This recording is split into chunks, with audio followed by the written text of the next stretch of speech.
ये है कि बहू ने मेरी साथ एडजस्ट नहीं कर सकती और अब क्योंकि उसकी उनकी औकात मैंने देख ली, अब मैं इतना थूक के नहीं चाटूंगा। आपको मतलब लड़का देखते हैं, मकान घर में मेंबर ना हो, और ये लड़की वाले सिर्फ और लड़की भी शादी जब तक नहीं होती तब तक तो ये गाँव है, और उसके बाद में ये सींग भी निकालती है और कानून का दुरुपयोग करते हैं। ना बर्दाश्त करना 50-60 लाख रुपया, 30 लाख तो इनके ऊपर और 30 लाख इसके पियर पे। गालियाँ देने लगी बहू। हाँ, क्या कह रही थी? मतलब ये मुझे यूँ कहते हैं, ये मुझे यूँ कहते हैं रिश्तेदारों को। मैं अगर चाहता, क्योंकि सीनियर सिटीजन भी था और हार्ट पेशेंट भी था, स्टंट डले हुए थे, लेकिन घर की इज्जत की वजह से मैं चुप, क्योंकि ये क्यों बकवास करी कि तब तक पैसा जा चुका था। अग्नि के फेरे में पुरुष भी जलते हैं। माना स्त्री को होती है तकलीफ, पर पुरुष भी कहाँ सुकून से पलते हैं। कुछ पुरुष ऐसे भी होते हैं जो दर्द को अंदर ही अंदर पीते हैं। नमस्कार, मैं पूनम और आप देख रहे हैं झलको दिल्ली। पिछले कुछ दिन पहले आपको एक वीडियो दिखाया जहां पर पुरुष आयोग की मांग तेज़ी से बढ़ी। दिल्ली के अंदर लगातार अलग अलग जगह से लोग आते हैं और पुरुष आयोग की मांग करते हैं। आज एक ऐसी ही तकलीफ़ से एक व्यक्ति जूझ रहा है और पुरुष आयोग की मांग कर रहा है। कभी पत्नी अत्याचार करती है, तो कभी ऑफिस में कार्यरत सहयोगी महिला अत्याचार करती है, तो कभी बहू अत्याचार करती है। जुड़कर जानेंगे कि पूरा माजरा क्या है। समस्या क्या है, मतलब लड़के की शादी करके मेरी ज़िंदगी में समस्या आ गई, क्योंकि उन्होंने देखा था भाई लड़का उस समय प्राइवेट नौकरी कर रहा था, ग्रेजुएट था, और बस घर का मकान है, घर में और कोई नहीं है। वाइफ की मेरी डेथ 9 साल पहले हो गई थी बस, और पेंशन मेरी आ रही है, बस वो लूटने का हिसाब कर लिया। मैं कौन कर रहा है ऐसा काम? लड़की का बाप और ये पूरा संगठन। खाना दे रहे हैं आपको? नहीं, मेरा बेटा देता है। मैंने उसे तो कहा तू तो मुझे जहर भी देगा तब भी लूँगा।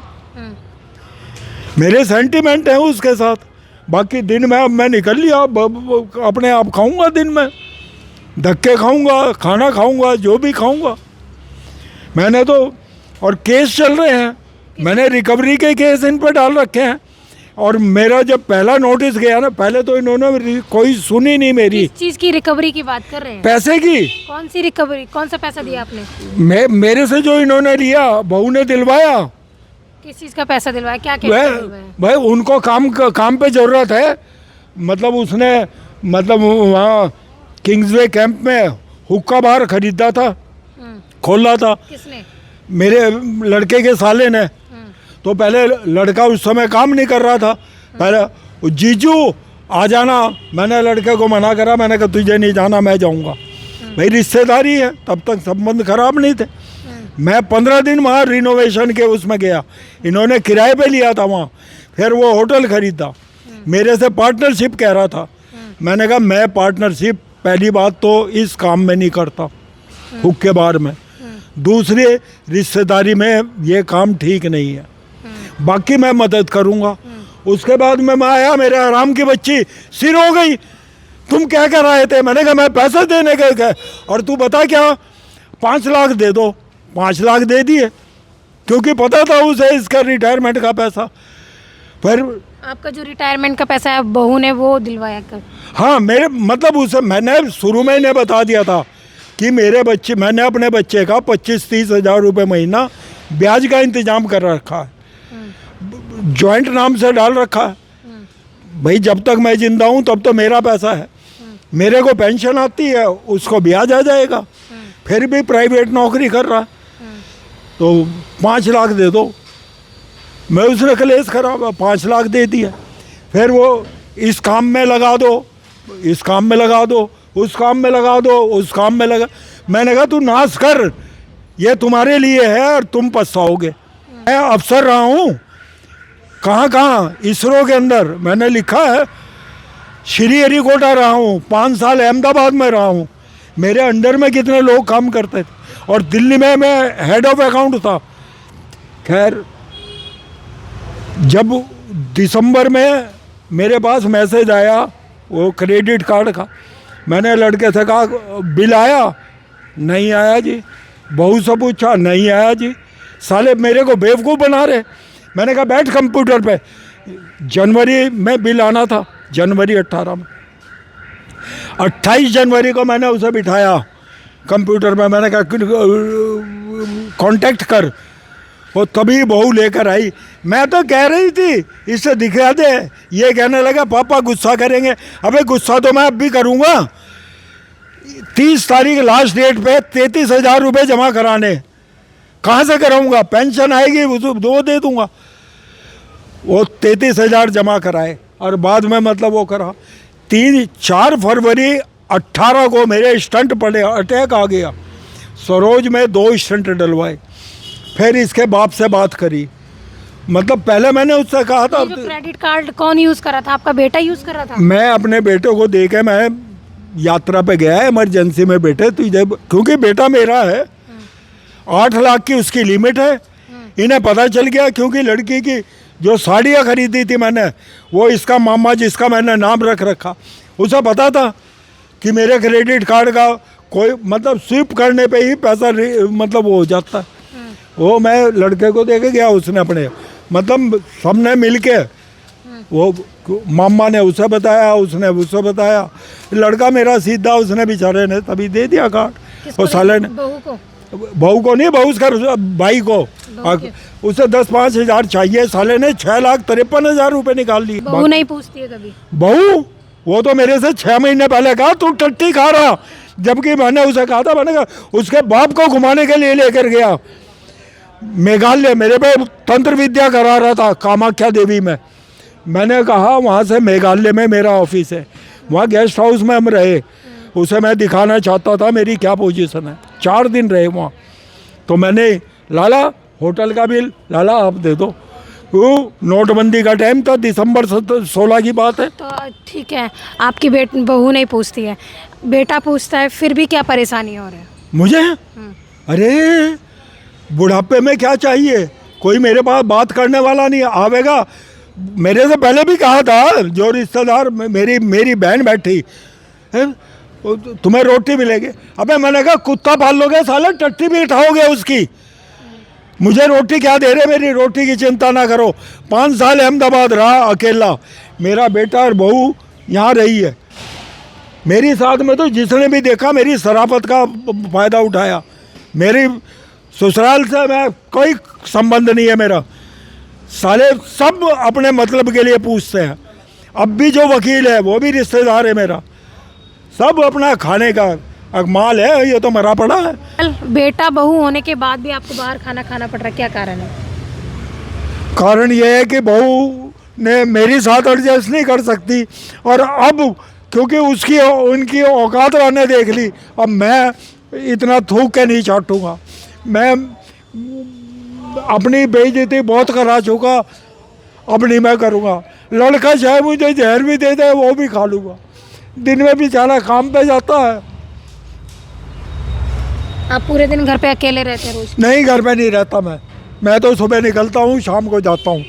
छुट्टी वाले दिन रहता हूँ घर कभी पे। एक बार भी बहू ने नहीं पूछा पापा प्यार से कि खाना खा लो, आज मैं आपके वो तो नीचे आती है, बाथरूम नीचे है, लैट्रिन के लिए आती है।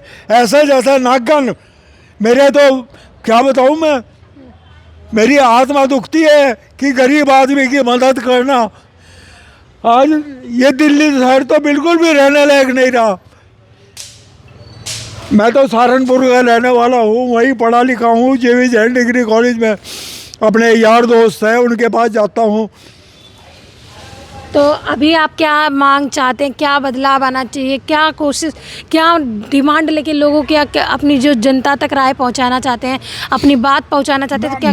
मेरी एक राय है जनता से कि ये लड़की वाले आपको मतलब लड़का देखते हैं, मकान घर में मेंबर ना हो, और ये लड़की वाले सिर्फ, और लड़की भी शादी जब तक नहीं होती तब तक तो ये गाँव है, और उसके बाद में ये सींग भी निकालती है और कानून का दुरुपयोग करते हैं।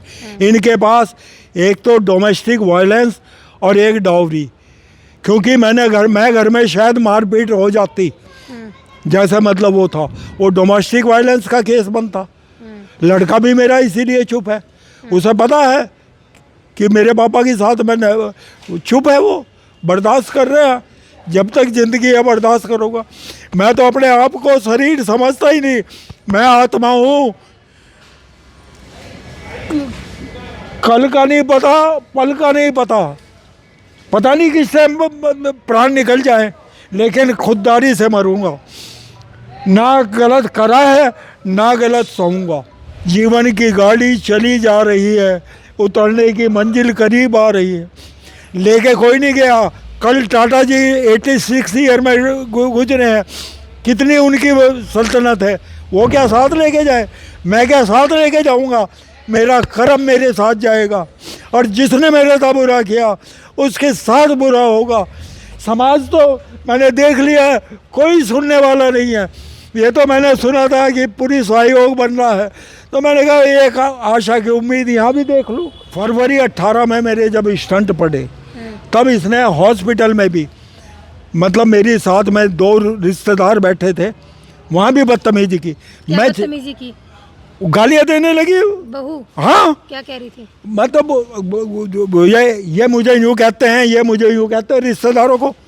मैं अगर चाहता, क्योंकि सीनियर सिटीजन भी था और हार्ट पेशेंट भी था और स्टंट डले हुए थे, लेकिन घर की इज्जत की वजह से मैं चुप। क्योंकि ये क्यों बकवास करी कि तब तक पैसा जा चुका था। इन्होंने कहा अब ये मरेगा, अब ये मरेगा, क्योंकि इतना बर्दाश्त करना 50-60 लाख रुपया, 30 लाख तो इनके ऊपर और 30 लाख इसके पीयर पे। कोई बात नहीं, मैं शांति से पहले रास्ता देखता रहा कि कुछ होगा कुछ होगा। फिर तो ये पूरी उस पर आ गई, ऊपर से आए, मैं मरने जा रही। मैं तो क्यों मरने जा रही, क्या बात?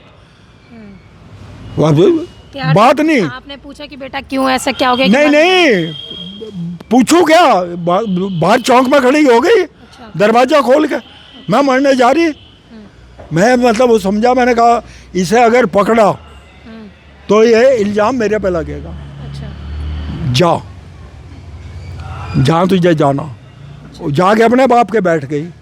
लड़का ने दुकान कर रखी थी बुध विहार। अच्छा, ये बताओ, लड़के जो जाके अपने मायके में बैठ गई, तो मायके वालों ने उसे समझाया नहीं कि बेटा अपने ससुराल जाओ, वही तुम्हारा घर है? वो प्लानिंग थी, उनकी प्लानिंग थी। अब तू आजा, इसका भाई जो मुझे धमकियाँ दे रहा था वो क्यों, अब तू आजा, तू यहाँ रहे, पैसा देना तो क्या इन सब वसूल करूँगा। लड़की का भाई बोलता है। हाँ, और तभी तो उसने मेरे को बाउंस रोकी, मेरे पास बाउंसर है, धमकी भी दी। और कोई बात नहीं, लड़का आया, रोने लगा, कहाँ गई, क्या हुआ? मैंने कहा मुझे तो पता नहीं, ऐसा ऐसा ऊपर से आई थी यार, कहने लगी मैं मरने जा रही। जा, मोहल्ले वालों ने देखा। फिर उसके बाद में जब मेरी बहन आई, साजिश शायद उसकी भी थी, मेरी बहन की नहीं थी, बहनोई की थी। वो भी चाह रहा था, क्योंकि मकान है ना 60-70 लाख का। तो अपने बच्चों को बेदखल कर दीजिए। ऐसा है, अगर ऐसी नौबत आई, मतलब आने लग रही थी, धक्के खाएगा। ये जो मेरा बहनोई है, उसका जो दूसरा लड़का, वो बुराड़ी में मकान दिला रहा था, 15-20 हज़ार कमा रहा, 7 हज़ार का मकान लेगा। मैंने मतलब कहा, मैंने कहा यहाँ तो तुम डब्बे में रहो, बिजली के बिल AC लगा हुआ उसके मैं दे रहा हूँ, 15 हज़ार में क्या करेगा भाई? और फिर तू होगा काम पे, कोई 4 बदमाश आ गए या रात को आ गए, क्या करेगा? आज हमारे पास क्यों आया, क्या कारण रहा है? मैंने YouTube पर देखा था कि जो पुरुष भी प्रताड़ित है बहुओं के कारण, तो एक संदेश मिला कि महिला आयोग है तो पुरुष आयोग भी होना चाहिए, ताकि जो वृद्ध लोग प्रताड़ित हो रहे हैं लड़की वालों से, बहू के पीहर वालों से, क्योंकि वो सिर्फ ये देखते हैं देने, शादी के टाइम तो वे बन जाते हैं गरीब, बाकी वो देखते हैं अकेला लड़का हो, घर में कोई ना हो, सास ना हो, सास चंगी हो, नहीं तो दीवार पे टंगी हो, अकेला बुढ़ा है, टेंशन में मर जाएगा, सारी इसकी प्रॉपर्टी ले लेंगे, लड़के को छह घुट्टी पिला के वो कर लेंगे। तो मेरे साथ में ये हुआ। आपके कितने बच्चे हैं, कितनी संतान है आपकी? मेरे पास में सिर्फ एक लड़का है, वो भी मेरा एडॉप्टेड है। मेरी बहन का लड़का है, जो मैंने जब ये 5 महीने का था तब मेरी मिसेज ने मेरी जान खाई थी, वहाँ से ले आओ। मेरा ससुर चाहता था मैं साली का ले लूँ, मैंने कहा मैंने दुनिया के लिए वो नहीं करना। उसकी बहन का लेने की कह रही थी, मैंने कहा मैं नहीं लूँगा, तो कहीं सलाह दो। मैं चाहता था मेरा छोटा भाई 10 साल, मैं कहा उसका होगा उसका ले लूँगा, भाई का ले लूँगा, मैं इधर उधर का। इत्तेफाक से उस टाइम तक भाई का नहीं हुआ, भाई ने भी मेरे से कहा बहन क्या हुआ, और उसका ससुर सारा माल हो जाएगा कर दे दो। मेरे पे चिट्ठी आई कि भैया मेरा ससुर कह रहा इसको ले लो। 6 महीने से पाला इसको, इस बच्चे को। ठीक है, अब 2007 में इसकी माँ मर गई, मैं 12 में रिटायर हुआ। तब तक घर में खाना भी बनाता, कपड़े भी करता, क्योंकि जो काम वाली थी उसकी भी मैंने नीयत देख ली थी। मैंने कहा भैया, क्या किया था काम वाली ने आपके साथ? वो पहले तो ये आप क्या करोगे, क्योंकि बड़ा घर है मेरा, ये सामान चाहिए, ये ले, आपका क्या काम है। 1-2 बार तो उसे मैंने दे दिया। अरे मैंने कहा ये तो घर में डाका डालना। इत्तेफाक से मेरा ट्रांसफ़र 1 साल के बाद में श्रीहरिकोटा हो गया। अच्छा। बस फिर तो मैंने उसे मना कर दिया। बल्कि लड़का कह भी रहा था पापा ये तो इस तरह मांगती रहती है, इसे निकाल लो। मैंने कहा क्या पता इसके भाग का मिल रहा हमें। तो जब मेरा ट्रांसफ़र हो गया, फिर 2-3 महीने में हम आते थे। मैं भाई एयर एंटाइटल था मेरा लड़का भी, तो आते थे, उसे कहते बाबू हमें तो और काम है अभी हमें। अरे मैंने कहा छोड़ बरे, अपनी हिम्मत से काम लेना। अच्छा, फिर शादी कब हुई आपके बेटे की? मेरे बेटे की 2016 में। तो बहू आई तो कितने समय तक सब कुछ अच्छा चला? 1 साल तक। 1 साल तक। 1 साल के बाद में मेरे से कहने लगी मैरिज एनिवर्सरी। मैंने कहा बेटे होटल में चल के मना लेंगे। नहीं मैं भी बुलाऊंगा। मैंने कहा अपने बाप को, बहन भाई को बुला लेना। नहीं मैं रिश्तेदारों को बुलाऊंगी। भाई कितने बड़े बुलाओगी, इतना तो फिर मतलब वो नहीं घर पे करेंगे। मैं कहा घर पे करेगी तो पड़ोसी भी आवेंगे, ऑफिस के भी आवेंगे। मैंने कहा मैं पैसे दे सकता हूँ, मैं और कुछ नहीं करूँगा। वो फंक्शन करा, वो इम्प्रेशन डालना चाहती थी मेरे कितने भी। बस उसके बाद में इसने होटल खरीदा, मतलब किराए पे लिया। किसने? बहू के भाई ने। बस तब से बहाने से लेटते रहे, कभी क्रेडिट कार्ड ले। आपके पैसों से होटल खरीदा उन्होंने? मतलब पार्टनर का भी था, इनके अपना भी था। 1 करोड़ रुपए लगा उसमें। तो आप लोगों ने कितना पैसा दिया उसमें? मेरा इस टाइम 30 लाख मैंने लिखा है। 30 लाख रुपया दिसंबर 18 में बिना ब्याज के बैठता था। 30 लाख रुपया, और इतना ही पैसा इन बच्चों के ऊपर खर्च कर दिया। आप देने से मना कर देते कि मैं नहीं दूंगा पैसा? वो कलेश कर रही थी। मैं वो ATC कॉइन खरीदा, वो जो वर्चुअल करेंसी, मेरे घर में कलेश कर दिया। वो मैंने कहा ले आग लगाओ तुम, क्योंकि बाकी तो मैं भी इतना बेवकूफ़ नहीं हूँ। मैंने भी कुछ सेव करके रखा था इनके लिए, जितना था मैं 60-70 लाख रुपया इन पर कर दिया। और कहीं मैंने चला रखा था, ब्याज पे किसी ने लिया। तो किसी अभी आपका बेटा बहू आपको पूछते हैं या नहीं पूछते? नहीं, बहू तो नहीं बात करती। बहू, हाँ बहू बात नहीं करती। क्या कहती है आपकी बहू? कुछ नहीं, वो तो बदतमीजी करती थी। मैंने लड़के से कह दिया, मैंने कहा बदतमीजी मैं बर्दाश्त नहीं करूँगा, समझे। रह रहे हैं चैन से रहो, जो भी रहना है अपना मतलब वो है। और वो अब मेरे कहने से जो कुछ भी है मतलब वो कर देता है। दिन में मैं निकल लेता हूँ, सुबह नहा धो के कपड़े धो के, 1 जोड़ी कपड़े धोने अपना क्या टाइम। बच्चे हैं आपके बेटे के? हैं? बच्चे हैं बेटे? ना, मैं मेरे से पूछते हैं। मैंने कहा वो मेरे घर में बहू नहीं है, दादी है, मैं उसका पोता हूँ, मुझे बच्चे क्या चाहिए। कई एडवाइस ज्ञानचंद, हुक्मचंद, रायचंद हर कदम पे मिलेगा। मैं बेवकूफ़ नहीं हूँ। I passed my M.Com examination in 73 and taught, become graduate student also. Today also I can tell you, I can speak economics, income tax, accountancy. That is my favorite subject. I can teach without studying book. बेवकूफ़ समझते हैं, finance का आदमी हूँ। आपके ऊपर उन्होंने कोई झूठा केस, कोई आरोप डाला है? पहले डाला था, जैसे मैंने नोटिस दिया, क्या डाला था उन्होंने? डाउरी का, दहेज डिसमिस हो गया। अंकल जी ने बताया कि किस तरीके से इनकी बहू इन पर अत्याचार करती है। इनका कहना है कि इनकी बहू के भाई ने इनके बेटे का क्रेडिट कार्ड यूज़ किया, जिसका बिल लगभग 6,62,000 आया, जिनकी किस्तों को भी अंकल जी ने भरा। और अभी देखिए लगातार उन पर पैसे लेने का दबाव। अंकल को एटीएम मशीन समझ लिया और लगातार जो है वसूली की जा रही है। कभी बहू का पिता, कभी बाप, कभी भाई, इस तरीके से लगातार पैसे की वसूली। लड़का चुप है, कारण कहीं हमारे ऊपर दहेज का केस ना लग जाए। अंकल जी प्रताड़ित हो चुके हैं, परेशान हो चुके हैं। 72 साल की उम्र है, 2012 में बता रहे रिटायर हुए। घर में परिवार के नाम पर एक बेटा बहू ही हैं, जो कि बेटा बता रहे बहू जो है कभी खाने का भी नहीं पूछती, गंदी भाषा का प्रयोग करती है और आज तक बता रहे हैं सिर्फ पैसे की बात करती है, पैसे के अलावा कोई बात नहीं करती। इन्होंने बताया कि जो संपत्ति बनाई है वो मैंने सिर्फ अपने बच्चों के लिए बनाई है और मेरे मरने के बाद उन्हीं की रहने वाली है। पर उसके बावजूद भी कि किस तरीके से प्रताड़ित किया जा रहा है इनका। और इन्होंने ये एप्लीकेशन दी है कि मैं जिसमें इन्होंने लिखा है, जब मेरी मानसिक स्थिति बहुत ख़राब हो जाती है तो मैं वरिष्ठ नागरिक हेल्पलाइन नंबर पर सारी बातें बताता हूँ और मेरी समस्या गंभीरता से नहीं लिया गया। उसके बाद इन्होंने अनुरोध किया है कि गंभीरतापूर्वक छानबीन करें, दोनों दोषियों के खिलाफ दंडात्मक कार्रवाई की जाए। ये जो है इन्होंने कुछ लोगों के नाम भी बताए हैं इस कंप्लेन के अंदर, जिसमें उन्होंने बताया कि ये लोग इनको इस तरीके से प्रताड़ित करें। और ऐसे में ये व्यक्ति हमारी एक वीडियो देखकर आते हैं पुरुष आयोग की मांग है इनकी, ताकि कोई भी कल को कोई पति, कोई ससुर, कोई भाई, कोई बेटा या किसी भी कंपनी में काम करने वाला कर्मचारी महिला से प्रताड़ित ना हो सके।